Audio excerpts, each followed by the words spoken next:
And then among all these other things, and I said this earlier, one of the ways that creeps into our lives is all these new shiny things. Write down all the things that you want to do or all the things you are doing. Are all of them, 100% of them, pushing you towards whatever goal it is that you want to achieve? If they are, cool, well, just head down, keep moving. If they're not, got a couple of options. One, is there anything you could do to those goals or to those procedures to actually make them more profitable or more effective? If so, do those things. Or are they just a waste of time? What the hell's going on out here? All right, hey everybody, what's up? Welcome back to another episode of Fueled by Spite. As always, I am your host, Dr. James Taylor. Today, this is a little takeoff on the previous episode we did, halftime adjustments. So we sat down, we listened to the episode, we wrote down the actionable steps, if you will. Why do we need to make halftime adjustments? Why did that episode apply to you, even though you think it didn't? Okay, so now I am not, to steal a line from Tony Robbins, I'm not your guru. Now, he is certainly more of a guru than I am, but I'm not going to lie, coming from a completely biased standpoint, I've got some really great advice. And I really think that, that you should be listening to me. Because I've done some stuff. I've seen some things. I've done some things. I've done great things. I've done crappy things. So I want to go through with these halftime adjustments that we talked about before. I want to dive a little deeper. There it is. This is a bit more of a deep dive into those adjustments. Now, why do we need to make halftime adjustments first and foremost, or any adjustments really? Because of something that a previous coach brought to my attention called creep. Okay, what is creep? All right, so creep is a lack of focus, distracted by new interest. It's complacency. It's incremental deviations. I dabbled for a little bit in multi-level marketing back in the day. And one of the things that I'll say harp on, for lack of a better word, but they harp on it in a good way. And for all intents and purposes, a lot of successful people and successful things, corporations, whatever, harp on the same thing, is simple daily disciplines. If you got two people and they both start at point A, right? If we're watching this on the YouTube, and they start at point A, and one person has a salad for lunch and one person has a Big Mac, at the end of day one, there's no difference. At the end of week one, there's not a noticeable difference. You get to the end of week two, and the salad person might have a little bit more definition in the cheekbones. The Big Mac person might have a little bit less definition in the cheekbones. But again, it's just a simple daily discipline over a week, over a month, over a year. It's these little things that will either A, lead to your success, or B, lead to the creep that pulls you off track. These are those incremental deviations. External influences. I don't know if it was intentional, if it was intentionally said this way or not, but coach of mine, Sean Dill, the other day, I don't remember what it was that I asked him, but whatever it was, his retort was, I am hyper protective of what influences me. And I loved that. I thought that was probably one of the most noble of causes that somebody could undertake. I am hyper protective of what influences me. At the time of this recording, in an election year, I don't know if that has been any more true or should be focused on more than any other time. Be hyper protective of what influences you. Other things that lead to creep: poor planning, lack of accountability.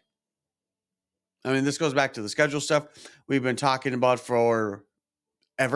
I mean, hell, I'll say years, because we are in year 2 of the podcast. So, poor planning, lack of accountability. So, now here's the dangers in this. So we all want to be good, great, grand, wonderful, successful people, right? So what do? We apprise ourselves of, let's just go to Instagram. We like, share, and follow the most flowery and just lovely pieces. The sunset with a wonderful little cursive whatever little overlay on it, and just these wonderful little feelings to remind us, which isn't bad on the surface. But the issue is many self-help books and many gurus, I personally feel, are way they put they put way too much feeling into feelings. They put too much weight on feelings. And in so doing, they put results in second place. Feelings should not trump results.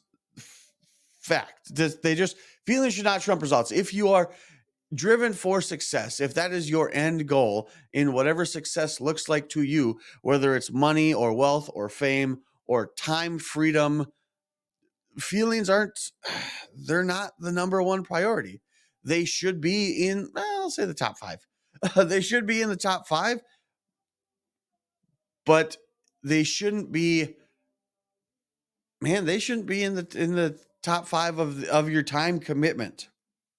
They tell me, like, you want to stay in your feelings, you want to feel your feelings, which is, again, is not bad or wrong. But my my theory on this is, if we follow all of these gurus, if you will, all of these self-help people, they tell you to sit in your feelings and feel your feelings, and we follow 300 different posts, 300 different influencers or producers that are telling us to sit in our feelings, then we do. And we get reminded to do it over. And we get reminded to do it over and over and over again. And then we're sitting there and we're stuck in this doom scroll. And someone's like, sit in your feelings. And you know what? I am feeling kind of sad today. Maybe I'll just sit in this and feel this. Okay, now I feel better. Now let's keep scrolling. Oh man, you know what? I was sad earlier. I'll sit in this and I'll feel this. And then what do? We end up sitting in our feelings and we don't get anything fucking done. Your feelings are important, but they're not that important. They should be a very small, minute part of your greater time schedule here. The flaws in the advice of just follow your passion, sit in your feelings in the absence of actionable steps, then you're not even spinning your wheels. You're just sitting there. You're just sitting in place. Now this can easily this can go downward spiraling real quick. What about my sit in them, acknowledge them, find the source of them. Why are you feeling this way? Why are you sitting in this feeling? And what has it done to pull you away from your goal, from the end goal? What has it done to cause you to creep? Other things we can do, we can stop chasing new trends, just stick to your proven methods. I mean, okay, to pull from those flower Instagram posts, there's a good chance that the you that you are right now is the you wished you could have been 2, 3, 4, 5 years ago. You made it. Congrats. Pat yourself on the back. And get up and go. Start moving again. Beyond this, now we also have what's called like an accountability crisis. Again, sitting in your feelings can be detrimental. And the issue is because feelings are temporary. I could speak from own personal experience on a daily, if not bi-daily, twice daily, thrice daily basis. I come in, we've discussed this before. One of my main tasks every day is I do what I call my morning pages. I just write down, I got my remarkable here, and I write down a full page of positive stuff that I want to do or that I am doing or that I'm thinking about. Just a stream of consciousness, no negative thought, just brain dump onto the page. And I get done with that and I'm ready to go and I take on the day. But what do? I am a service provider. I am in the healthcare industry. I'm a chiropractor. And a lot of people come into me feeling pretty shitty. So because of that, because they come to me and they dump on me, excuse me, I am inclined simply by circumstance to absorb that energy. So I am quite good at either A, absorbing people's energy and just letting it out somewhere else, or B, not having the shitty energy affect me. But it comes at me from multiple sources. It comes at me from people. It comes at me from staff. It comes at me from my own inside that we've got going on. So these are all things that the moment I get done with my morning pages, when I set myself up for success, and I'm riding high on all the wishes and dreams and hopes that I have of myself and all the great things I've done to attain them, boom, they start getting beaten down. Not beaten down, tested. They start getting tested. My resolve gets tested almost immediately, but that is the life of an entrepreneur. That is the path that I've chosen. So part of this is the accountability to myself, and then the accountability and the discipline that I have to keep doing this. Because again, feelings fade, feelings change, they will leave you. You got to bring them back. And the best way to bring back those feelings, to work from a position of shit, let's say happiness, of joy, of positive outlook, is to have regular repeatable tasks that you come back to, that you do over and over again, especially when you are in those shitty places. Because if you're not taking ownership of your actions, you're setting yourself up for failure, is really what it comes down to. That's the hardest part about this whole thing. It is 100% on you, not on your parents. It's not on your spouse. It's not on your staff. It's on you. And there are things that you have to do as a strong person, a strong man, a strong woman. Those are the only two genders. It stands with you and on you to accomplish these things and to pull yourself out of the shit. So, how do we do that? How do we take control? We need to set clear and measurable goals. Set goals. So, I've been doing that forever. Now, my issue was very few times did I attain my goal in the timeline I set for myself. In owning a business and owning a chiropractic office, I set visit goals, how many people I want to see in a year. I set collection goals, how much money I want to make in a year. And in over a decade in business, I've never met those goals within that timeline, within that year. I will show you the graph and I will put a little X on it for my collection number. I want to make $1 million. The year that I set that goal, I didn't hit it. The year before, it was like I wanted to make like 700 million. 700, that'd be awesome. I want to make $700,000. I didn't hit that goal. I passed 700,000 the year that I set the million. I passed million the year that I set the 1.1 or 1.2. I have never in my practicing career reached a goal within the timeline that I set to reach it. But I have reached every single goal that I've set. Now, the issue with that is when I go back on December 31, and this is really detrimental, man, I missed it. I fell short. I failed.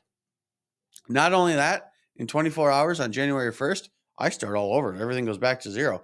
That is cumbersome, and that's a fucking beating. It sucks. I start all over. I do it again. But history dictates that I will hit that goal. And I've said this to my staff. Everything I do works for me. Always. I'm just a crappy judge of time. But I had another coach of mine, Lacey Book. One of the great things, and it might have been Sean Dill too. But one of the great things that Lacey said is you got to reward your milestones, not necessarily the end goal. It's like, oh, that's an interesting way to look at it. Reward progress. Not like what's umbrage, progress for progress sake, but reward your progress. Like there was one thing. So on my 10-year anniversary, I told myself I was going to buy myself a Rolex. I've got some nice watches, but I was going to buy myself a Rolex on my 10-year anniversary. 10-year anniversary came and went. And I wasn't in the financial position that I felt comfortable buying the Rolex that I wanted. There are ones I certainly could have bought, and it would have had the little crown on it, and it would have said Rolex, but it wasn't the one that I wanted. So do I buy it just to appease myself, or do I reward myself with the one that I want? But the one that I want, I don't feel comfortable buying yet. And Lacey goes, well, you were rewarding yourself for time, but it was the money that it took to get there. And you didn't want to spend that money. So I set myself up for failure again with my own goddamn reward system. So what do? We got to set ourselves up for success. We've got to have our rewards align with our progress and the metrics we're using to attain those things. I gave myself a monetary reward for a success based on time. It didn't match. So what do we have to do with these things? What do we have to do to bring this full circle to avoid this creep? Sit down, we establish or reestablish where we're at, reestablish our goals. Are the goals that you have even goals that you still want? If they are, check and see where you're at in your progress. If you're making progress, go reward yourself for the progress. Which is a weird thing. It's, man, I feel like I'm sliding dangerously into participation trophy land, and that is not the intent. You don't get points just for doing it. Like I said, you have to make progress. Find accountability with these things. Find people to make sure you're making progress, keeping you on track. And then among all these other things, and I said this earlier, one of the ways that creeps into our lives is all these new shiny things. Write down all the things that you want to do, or all the things you are doing. Are all of them, 100% of them, pushing you towards whatever goal it is that you want to achieve? If they are, cool, well, just head down, keep moving. If they're not, got a couple of options. One, is there anything you could do to those goals or to those procedures to actually make them more profitable or more effective? If so, do those things. Or are they just a waste of time? Because if the things you want are a waste of time, you just need to get rid of them. You just need to stop doing it. And I'll tell you right now, this podcast is on the cusp of that. Reason being, it's literally just me talking to a camera. But in doing so, I have faith, or at the very least hope, that the stuff I'm sharing is resonating with a couple of you. And I know it is because you tell me about it.